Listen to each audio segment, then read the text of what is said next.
Welcome back, ladies and gentlemen. I'm Hope Hines. Matt Poe is here, a sports performance specialist. Now, we're going to talk about a lot of things tonight. This is all very, very interesting stuff. If you're not an athlete, please don't turn away. We want you here because we're going to be talking about things that can impact your life. We left a moment ago, and it's a fascinating thing that you brought up when you said you're one of the few people in the world, I guess, and I've never heard anybody talk about coaching someone's heart.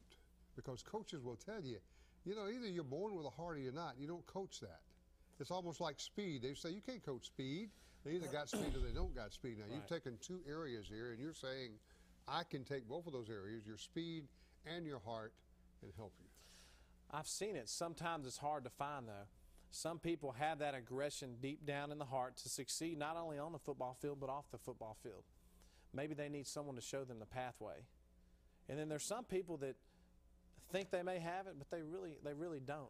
And there's some kids that are aggressive and they'll never be aggressive. I mean, there's some kids that want to be aggressive, but they'll never be aggressive. Yeah. And there's some kids that are aggressive, but they need to have it channeled. They need to channel it more. Right? I mean, sure. And sure I coach heart, and I don't want to act like a salesman, but I'm really every day selling confidence. I want you to become confident. But if you're not right with your heart in what you're doing, especially in athletics, sure. Yeah. I love it. They talk about the Raiders and they talk about the Titans being dirty, this and that. Right. I don't know if they're necessarily dirty. I mean, I'm a Cortland Finnegan fan, I guess I become, because I'm a fan of myself because I still compete, first. Right. And I've kind of become a fan of his because he is a smaller guy, and I grew up a smaller guy. He's a little bitty guy who's got an awful big heart and a lot of fight. But out of everybody on that team right now, and I tell you, for the next year, I'd want him on my side. Oh, sure. Who wouldn't? Yeah. And you'd want Keith Bullock, and you'd want Tony Brown, and you want a lot of guys, and you want Kyle Vanden Bosch, and you want a lot of guys who have a lot of heart. A motor can maybe be defined or even classified as, hey, heart. He's got a heck of a motor. Mm-hmm. He's got a heck of a heart. A heck of a heart. You're exactly right. Yeah, no question about it. Yeah.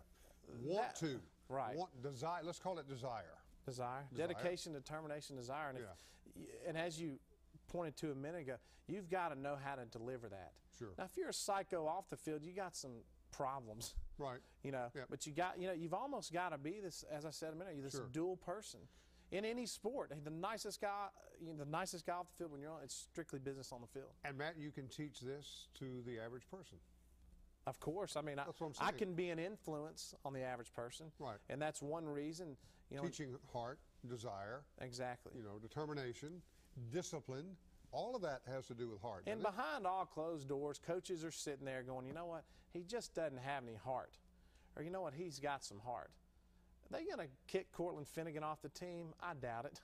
Yeah, I doubt it. Yeah, I doubt that. I don't care what any fans say. Now, there's some other people that they might want to kick off the team, but I wouldn't have him top my list. Yeah, exactly. Hey, hold on. Call on line one. Thanks, and go ahead. Hey, this is Richard Harris, and my son Blake has trained with Matt for several years through Good Pasture and ESU and now the Nashville Storm. And I have seen Matt improve Blake's speed between 2 and 3 tenths, which I think is huge. I guess. And so the comment about, coaches used to say you can't coach speed, that's completely false. Yeah, okay. Well, you have confirmed then what Matt has been saying for the last 15 minutes, I guess. So thanks for calling. Thank you. I appreciate it. And his son's the epitome of heart, by the way. But it was like back in the late 60s or the early 60s, 1964, like powerlifting became very, very popular. Right. But you had a guy, you had a lot of guys. I mean, 1896, you had in Athens, you had the Olympics, and they had all these odd lifts. And I'm going to make a point here. And then in 1926, you had them narrowing down these lifts to Olympic lifts, and one of them was a push press. It was a snatch, push press, and a clean and jerk. And by I'd say 1972, there was no push press because people interpreted it differently, and the Russians, the Germans, and the French were using it as bridges to express dominance, and there was just real loose judging, but communism was real big back then, so they were fighting a lot of battles. But my point is here that the guys that pioneered weightlifting, they probably didn't know what exactly it was doing for them internally. They probably liked the outside looks up and the power that they felt, but those guys had a lot of heart. And anybody that likes to lift weights, they need to know that history. They need to know Bob Hoffman. If he wasn't alive, we wouldn't have weightlifting in the United States or in the world. Sure. He had that gym in York, Pennsylvania, was Olympic coach, was world renowned. You know, Matt, would you agree that over the years, though, that sort of sport, that powerlifting thing, to a lot of people has been no brains, you know, and a bunch of muscle? Exactly. It's been totally. I mean, it's been got a bum rap. It's been destroyed through steroids. Every meet I go to, do people use steroids? Yeah, they use steroids. Okay, it's a strength sport. Okay, they're going to use anything to get stronger. Sure. Okay, but oh yeah, there are a lot of great guys like a Ed Cohen, a Bill Kazmaier, people of that nature, like a Bob Hoffman that have been stewards and very influential in the right parts of powerlifting. Caller, you're up. Matt Poe is your guest. Go ahead. Hey, caller. You there? Hello? Not there. All right. You started at a young age, did you not, lifting weights? Because your dad did. Yeah, I started. It was actually before kindergarten. I had this thing called a Winnebago. It was a little toy. Okay. Yeah, it was a little toy. And I remember I got it, and I pushed it around the yard and was pushing it in circles around the house. And I was like, golly, this is getting a little easy. I started putting bricks and stuff in it. And I guess that was kind of where it began. But I haven't missed a workout since second grade that was scheduled. I don't care if I had the flu. I've been, right before competitions, I've been sick. I haven't missed. I've gone. I don't miss. I mean, I like the end life result of it. It's going to help you live a little longer. Yep. So. Yep. All right. You have gotten, and I think people now are beginning to understand what you're all about, what you're trying to teach. And I want to get our phone lines beginning to light up here. I want to get into this thing real quick now. Yes, sir. So that we can get a lot of people involved here to talk about a lot of different areas that you're involved. You are working with people who've had cancer and who are survivors. Now, get us into this aspect of your life and tell us about it. Well, throughout my years in fitness, I've developed wellness software for companies. And I was ahead of the bubble for many years. In the last 5 years, it's been very successful. As a result, I've established a relationship with many companies, especially a company called E+ Cancer Care. I've been doing their wellness, and we've had a pretty successful wellness program. And the CEO there, Tim Petrikin, and I have become good friends. And we've had friends that have had cancer and have been survivors, and they've been coming to our gym up off of Woodmont Boulevard, and their quality of life has changed.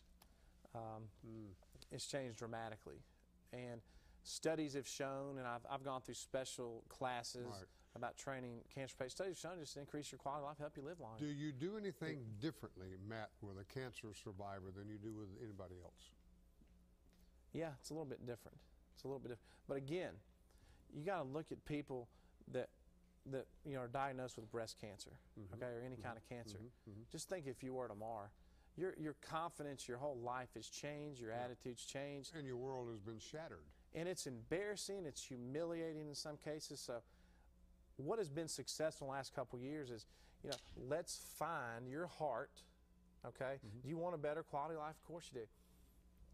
Let's do it. Let's try to do it through some exercise. And they're very low on endurance because they've had chemotherapy and or radiation. They've had. So they're not going to do 100-yard sprints and get out there and no. Run. No. I'm going to brag about a guy named Pat Rooney. He was a pretty successful lawyer here in town. I met him through another friend of mine, Tim Petrikin, again at E+ Cancer Care. He's got brain cancer. And I knew him before he had brain cancer. And he's come up and he's worked out. And there's special protocols, definitely. You can't train like I train an athlete or someone someone that's in great health. He has come up and done an excellent job. But what I found out is, he called me one day and said, Matt, he goes, I want to come up and see you, but I don't know if I want to do anything today. I said, Pat, you don't have to do anything today. Why don't you come up here? I'm a huge Journey fan. I love the 80s bands.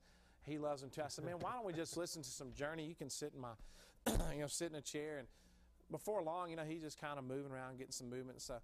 But he leaves that day knowing, somebody accepted me. The way I am. The way I am, and they still remember what I was before. Yeah, sure.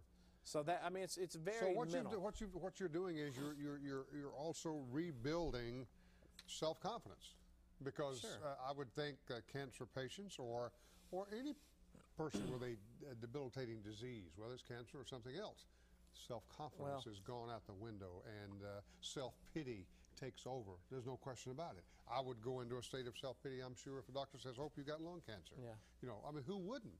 So now when you're on the other side of all the medications, or you're in the middle of the medications, and here's where Matt Poe can come in and help rebuild your body and your life. And it's not only me. I'm in a very, it is so wonderful, the partnership I have with this E+ Cancer Care.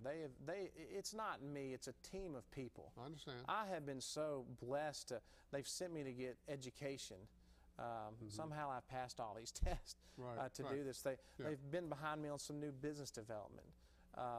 And E+, they offer services directly to patients. They get in relationships where they build things from ground up.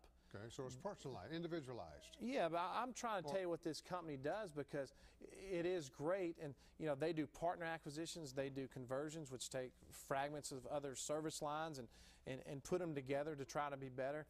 And we're getting into a relationship where we're offering a direct service to the patient, which is called lymphedema. That is the next world of cancer rehab that we're getting into, called lymphedema. All right, hold on. We'll come back, talk more about lymphedema. We got phone calls lined up. We'll get to your phone calls with Matt Poe. Interesting hour. Hope you're enjoying it. 737-7767 as we roll along on a Wednesday night.